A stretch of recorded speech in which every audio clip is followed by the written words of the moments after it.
بسم اللہ الرحمن الرحیم۔ درود پاک پڑھ کر ارواح کو ہدیہ کیا اور پھر جو ہوا گمان سے بالا تر۔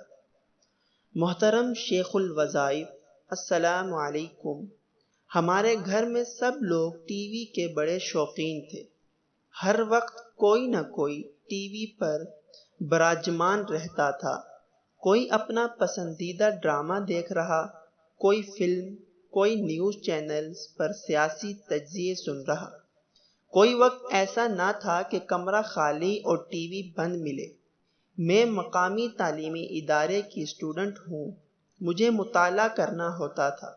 کمرہ بھی ایک تھا، جس کی وجہ سے مجھے بہت پریشانی کا سامنا کرنا ہوتا تھا۔ میں نے اپنا یہ مسئلہ اپنی ٹیچر سے بیان کیا۔ انہوں نے فرمایا کہ بیٹا، آپ درود پاک پڑھ پڑھ کر اپنے سب گھر والوں کی ارواح کو ہدیہ کر دیں۔ میں نے اسی دن دل کے یقین سے درود پاک پڑھا اور سب گھر والوں کو ہدیہ کرنا شروع کر دیا۔ آپ یقین کریں، پہلے گھر والوں نے کیبل کی تار کٹوائی، پھر خود ہی میرے کہے بغیر ہی ٹی وی دیکھنا بالکل بند کر دیا۔